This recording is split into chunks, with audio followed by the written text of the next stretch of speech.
Hello, this is Carlo. Today is day 4 of the Festive uploads.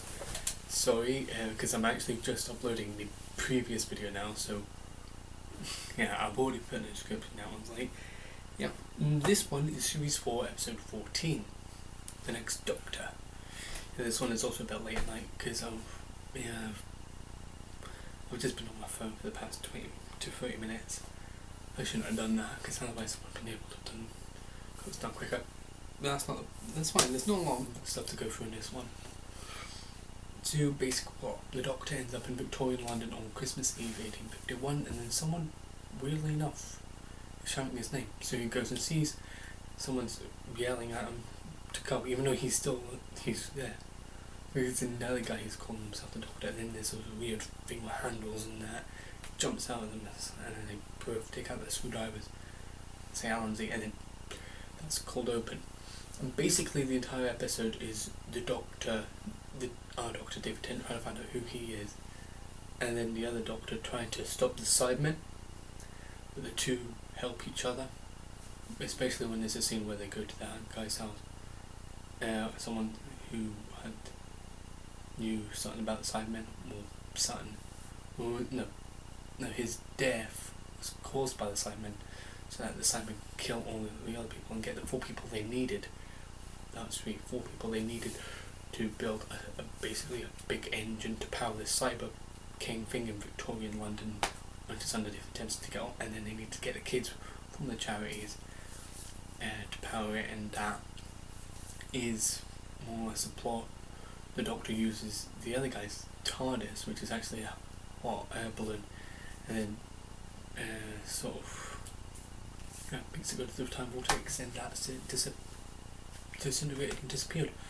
That's pretty much a plot. It's a short plot. There's a couple of things I missed out because I want to deal with them running with the characters. So the Doctor, he is travelling alone, and he meets a possible future incarnation. I'm saying this because he thinks initially that this is himself from the future, and tries to prevent a Cyberman invasion at the heart of London. He helps Jackson Swake when he begins to remember who he is, because the Cybermen have these things called infostats, which have data banks in them, and Jackson accidentally streamed one into his head about the Doctor, so that made him think he was the Doctor.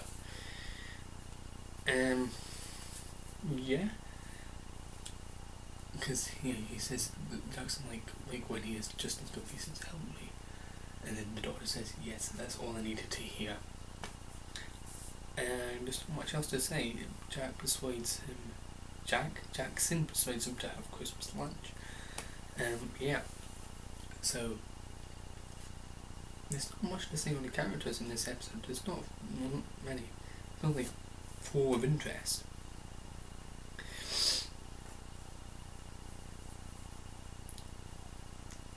Jackson, a man who is currently, he thinks at the beginning of the episode, he believes that he is a Doctor, but he doesn't recognise our Doctor, the Doctor we've experienced through series 2, 3 and series 4. But he's also worthy of the title of the Doctor, and he has had memory problems.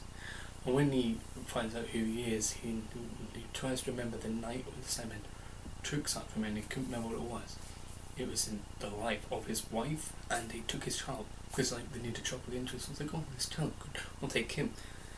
And he has had memory problems. He saved Rosita from an uncertain death, not an uncertain death, from a death from an impending. That's the right word, impending death from the Simon. And because Jackson travelled to London 3 weeks ago. And became the Doctor not long after he arrived.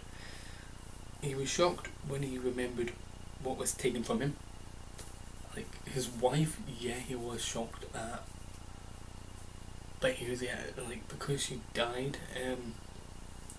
He was like, that was just him catching up. But when he was his kid Frederick was taken, he was like, "Oh, that is not good." And he urges the Doctor to save his child, and he also tells a bunch of Londoners this is a guy who's never had a thanks from anyone in the many travels he's went throughout time and space, and he persuades the Doctor, which not many people can. Miss Hartigan, Mercy Hartigan is her first name. I don't want to say that because, I don't know. And she used to work with children's charities, but came across assignment and hatched a plan.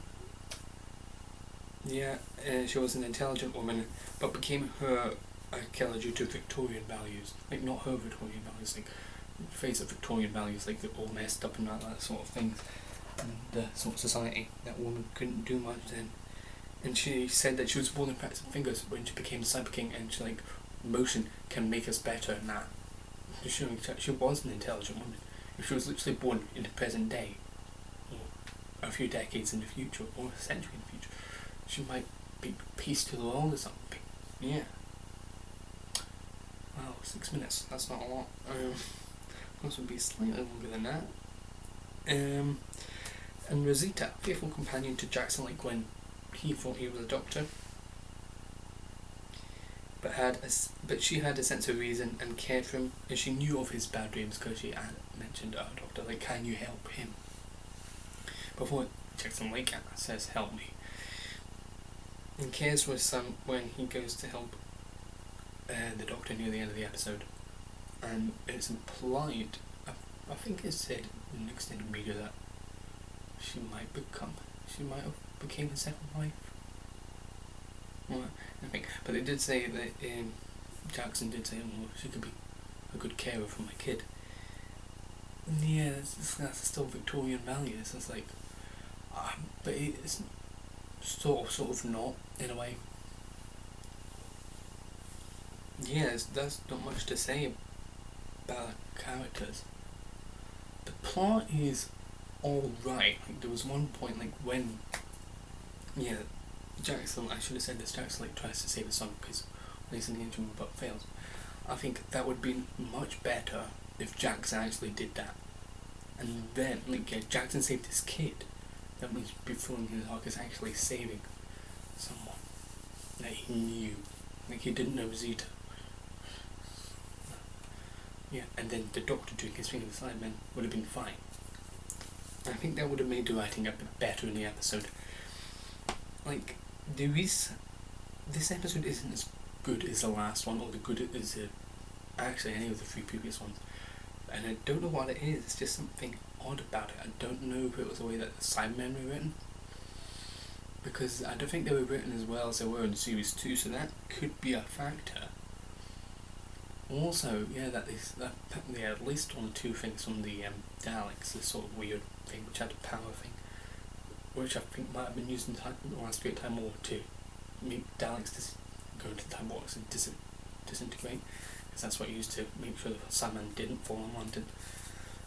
And the info stamps were apparently also from Daleks, and it's like they're taking things from Daleks, and like, that doesn't make them as cool as they were in Series 2, because in Series 2 they were a much bigger threat than they were in this episode. And the thing is, the Sidemen haven't had that many stories in New Who. They've had the Series 2 two-parter, and the Series 2 finale, this episode, and episode Series 6, episode Series 7, the finale, Series 8, finale Series 10, 3 episodes of Series 12, and 1 episode of Series 12, and then the finale. Like, 9 stories. That might be a bit, I know. Yeah, but they weren't written well in many of them. Like, they weren't really good again until Series 12, the most recent series. So, there's not much else to say. Mercy Hartigan could have been written better. Maybe, do you know what, it might have been just I think Jackson Lake, his character is written so well, I think if it was just that he saved his son, I think his character would have been perfect. And Rosita, Rosita was a nice person, she helped the Doctor, both doctors, I don't know if it was because maybe of the time. It's not a bad episode, it's definitely not a bad episode. Like, if I was to rank it compared to the other two, I'd put it just under them. Because, well, the first two, because Voyage of the Damned is one of my favourites, and I put that as a 10. I'm sticking with that for now. I'm going to put Runaway Bride at 7, Under Christmas Vacation at 6. I'd put this one as a 5. 5 out of 10. Yeah. And I think it's just really because, and I don't think they encapsulate Victorian times as well, because they don't really look into the bleak too much. You mentioned that a little bit. Yeah, bleak during the times. I think the Snowman, even though that's maybe not my favourite Doctor, I think that's my favourite Christmas special, bar Voyage, because it encapsulates the Victorian era so perfectly. Well, this one, it deals with some of the aspects but not all of it, and it's because an episode can manage all of it, because it's new. I think it sort of detracts from this one a bit. So yeah, I think that's all I've got to say. So thank you for this video. This is day 4 of the Festive uploads, and yeah, you'll see this when you see this. 5 out of 10. So just below all the Christmas specials so far, but there are worse ones.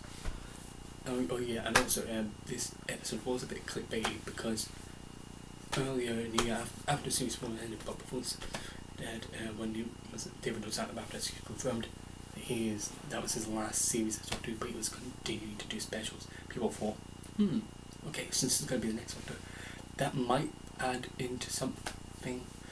Yeah, because people thought, oh, this is the guy David's going to generate into, but it wasn't. I don't know if that sort of thing, because I don't remember that then. I know that now, but I don't remember that then. So I don't know if that clouds my judgment of the episode or not. But yeah, so I think that's all I can think of for this episode.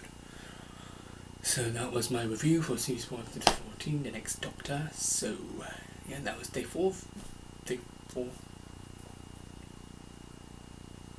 Yeah, day 4 Festive uploads, and have fun next time for my review of A Christmas Carol. So, adios everybody. Goodbye.